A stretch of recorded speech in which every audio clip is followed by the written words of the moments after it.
تو دو قسموں کی وحی کا پیش کرنا یہ ہے ان کا سب سے بڑا کارنامہ۔ یہاں سے پھر بات آگے چلتی ہے فرقوں کی، ان کے مسلمانوں کو مختلف فرقوں میں کنورٹ کرنے کی، یہاں سے یہ ابتدا رکھی گئی جب سے یہ چیز آئی۔ تو یہ چیز ہوگی کہ انہوں نے کیا کیا کہ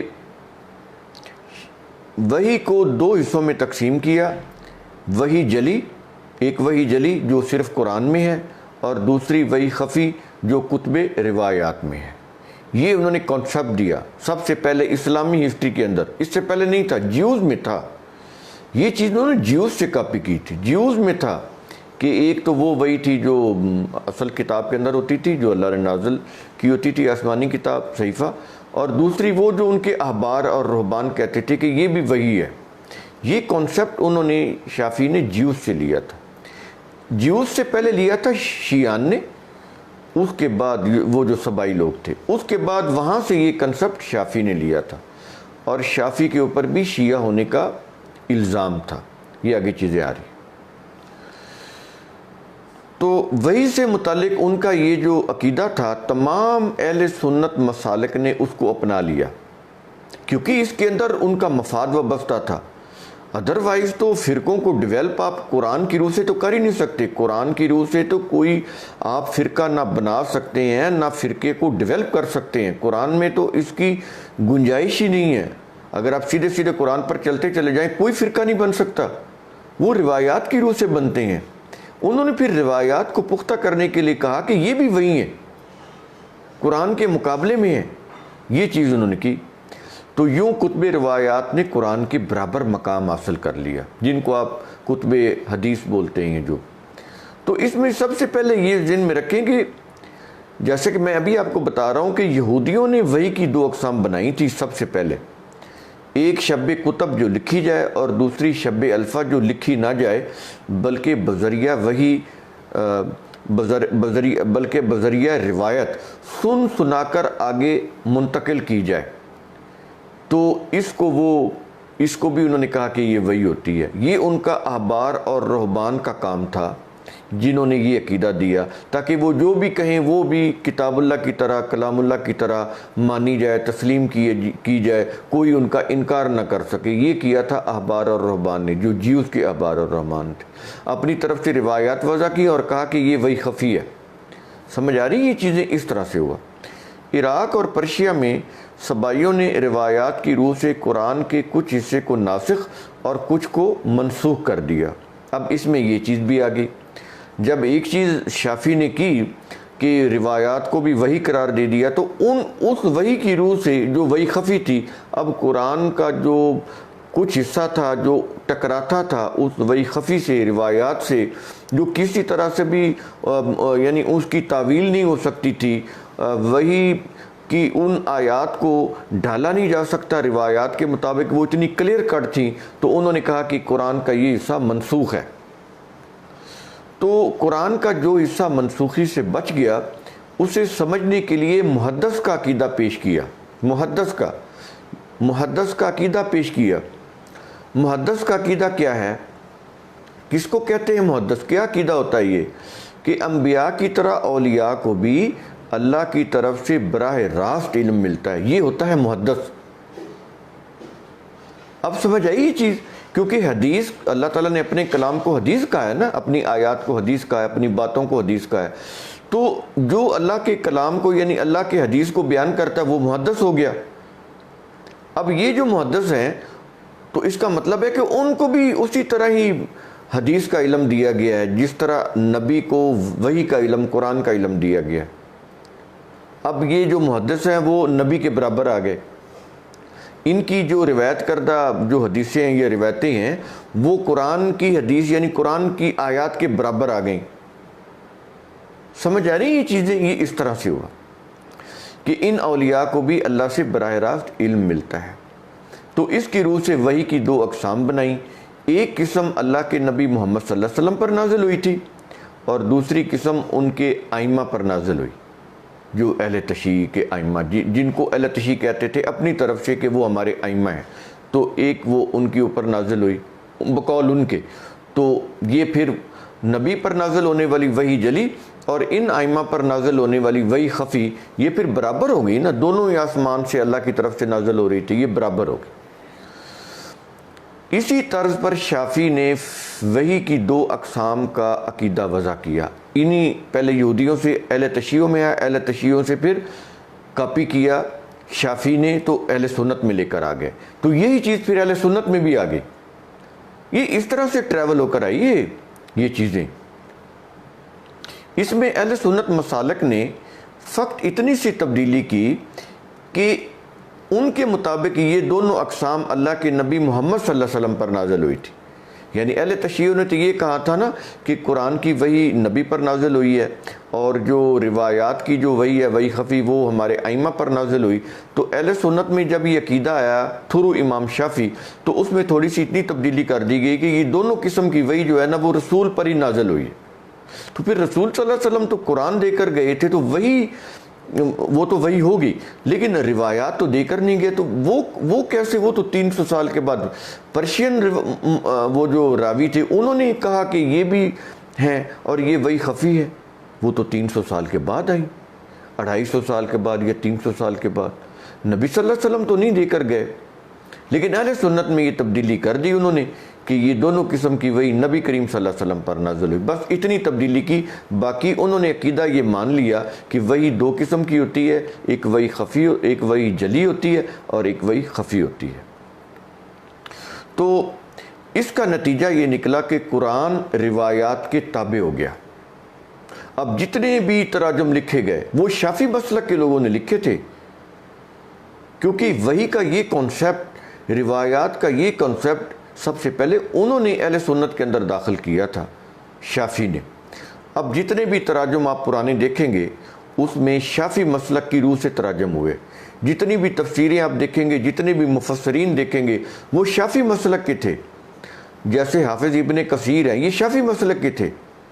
ان سے پہلے جو بنیادی جو first compiler of history, first compiler of تفسیر طبری، وہ بھی شافعی تھے، مسلک شافعی کے وہ بہت بڑے ماہر تھے شافعی مسلک کے، کیونکہ اس مسلک میں گنجائش بہت تھی قرآن کریم کے تراجم کو روایات کی روح سے تبدیل کرنے کی، تو یہ چیزیں اس طرح سے ہوئیں۔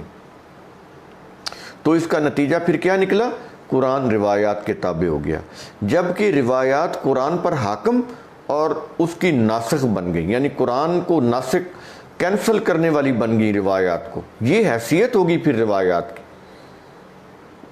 تو یہ اس طرح سے پھر چیز مدارس میں بھی چلی کہ ایک روایت جو ہے، ایک طرف روایت ہے اور ایک طرف قرآن کی آیت ہے، اگر قرآن کی آیت روایت کے خلاف ہے تو وہ کہتے ہیں کہ اس قرآن کی آیت کا ترجمہ روایت کے مطابق کرو، اگر روایت کے مطابق کسی طرح سے نہیں ہو سکتا، یہ اتنی کلیئر کٹ آیت ہے، تو پھر آیت کو منسوخ سمجھا جائے گا، حکم روایت کے مطابق ہوگا، یہ ہے فقہ۔ اس طرح سے فقہ بنتی ہے۔ اب سمجھ آئی کہ فقہ کی بیس کیا ہے؟ یہ عقیدہ جو میں نے ابھی آپ کو بتایا ہے، اس میں پھر قرآن نہیں ہوتا، اس میں روایات اس کی بیس ہوتی ہیں۔ تو یہ چیزیں سمجھ آئیں آپ کو؟ تو اب تمام مسلم ممالک میں مختلف فقہوں کے نام پر جو مذہبی قوانین نافذ ہیں ان کی بنیاد ان روایات پر ہے، قرآن پر نہیں ہے۔ ان روایات کو قرآن کے مقابلے میں سنت کا درجہ دے دیا گیا ہے۔ اب سمجھ آئی سنت کیسے بنی؟ روایات کی روح سے۔ پہلے وہ وحی خفی بنی، قرآن کے برابر آئی، پھر اس نے قرآن کو کینسل کیا، ٹھیک ہے، پھر وہ اس کی روح سے پھر قرآن کی آیات کو کینسل کر کے پھر وحی کی ان روایات کے اوپر فقہ کی بنیاد رکھی گئی، فقہ کی بیس رکھی گئی، فقہ کو اس کو فارمیٹ کیا گیا، اس کی فارمیشن کی گئی، اس کو بنایا گیا، فقہ کو مرتب کیا گیا۔ تو یہ اس طرح سے چیزیں ہوئیں۔ تو ان روایات کی روح سے پھر قرآن کی تفسیریں کی گئیں، یعنی فقہ بھی ان روایات کے مطابق مرتب کی گئی، تفسیریں بھی اس کے مطابق کی گئیں۔ جو شروع میں زیادہ تر آپ دیکھتے ہیں، جیسے کہ میں نے آپ کو بتا رہا ہوں کہ شروع میں جتنے بھی قرآن کے تراجم اور تفسیریں لکھی گئیں وہ شافعی مسلک کی روح سے لکھی گئیں۔ بعد میں پھر حنفی مسلک کے مطابق بھی تفسیریں لکھی جانے لگی، لیکن شروع کی تفسیریں ساری کی ساری شافعی مسلک کی ہیں، جس میں نے آپ کو بڑی بڑی مثالیں دی ہیں طبری کی اور ابن کثیر کی۔ یہ سارے شافعی مسلک کے پیروکار تھے۔ اس کے بعد آ جاتے ہیں ایک اور مثال کہ میں آپ کو سمجھاتا ہوں کہ ابو بکر جساس، یہ حنفی علماء میں بہت بڑے عالم ہیں۔ ان کا دور کیا ہے؟ 981 عیسوی، یعنی 10ویں صدی عیسوی کے آخری دور کے یہ ہیں۔ یہ جو رہ ہے پرشیا کا علاقہ، وہاں کے تھے، پھر بغداد میں علمی طور پر کام کرتے رہے۔ انہوں نے فقہ حنفی کی بنیاد پر پہلی تفسیر احکام القرآن تصنیف کی تھی۔ کنہوں نے؟ ابو بکر جساس نے۔ اس سے پہلے کوئی تفسیر نہیں تھی حنفی مسلک کی، یعنی پہلے قرآن جو تھا وہ پیش ہوتا رہا شافعی مسلک کی روح سے، اب مقابلے میں پیش ہونے لگا حنفی مسلک کی روح سے۔ قرآن خود کیا کہہ رہا ہے وہ تو چیز ہی ختم کر دی انہوں نے۔ اس کی تفسیریں یا تو وہ شافعی مسلک کی روح سے کی گئیں، بعد میں اٹھے تو انہوں نے کہا کہ ہم کوئی کسی سے پیچھے ہیں، ہمارا مسلک بھی تو عوام کے اندر پروموٹ ہونا چاہیے، تو انہوں نے پھر حنفی مسلک کے تحت تفسیریں لکھنی شروع کر دی۔ اس میں پہلا نام جو آتا ہے وہ ابو بکر جساس کا آتا ہے، 981 عیسوی کے، پرشیا کے، بغداد کے۔ تو ابو بکر جساس نے سب سے پہلے پھر حنفی مسلک کی تفسیروں کی بنیاد رکھی۔ یوں ایک قرآن کے مفہوم کو کئی مسالک میں ڈھالا گیا کہ یہ شافعی مسلک کی تفسیر ہے، یہ حنفی مسلک کی تفسیر ہے، پھر حنبلی مسلک کی تفسیر ہو گئی، پھر وہ جو طبری تھے ان کے اپنے مسلک کی روح سے تفسیریں ہو گئیں، وہ جو جریری مسلک تھا وہ اس کی روح سے ہو گئیں۔ یہ پھر اس طرح سے پھر لمبا سلسلہ چلا۔ مختلف و متضاد مذہبی روایات و مسالک کی بنیاد پر کی گئی مختلف جو تفاسیر اور اختلافی فقہوں نے مسلمین کی وحدت کو توڑ دیا۔ ان کی جو انٹیگریشن تھی وہ بریک اپ ہو گئی مسلمانوں کی۔ اب یہ ایک قوم نہ رہے۔ شافعی مسلک کے تحت ترجمے ہو گئے، شافعی مسلک کے تحت فقہ آ گئی، حنفی مسلک کے تحت ترجمے ہو گئے، حنفی مسلک کے تحت فقہ آ گئی، ٹھیک ہے۔ یہ پھر ان کی انٹیگریشن، ان کی وحدت جو تھی وہ ٹوٹ گئی، توحید ان میں نہ رہی۔ توحید کے ختم ہونے سے شرک آتا ہے، شرک کے آنے سے انٹیگریشن کا عمل بریک اپ ہو جاتا ہے۔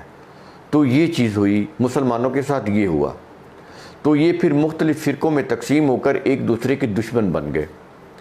یہ تھے جی شافعی، یہ تھا ان کا کارنامہ۔ ہم کوئی تنقید نہیں کر رہے، بالکل ان بائس ہو کے، غیر جانبدار ہو کر آپ کے سامنے ایک انفارمیشن شیئر کر رہے ہیں۔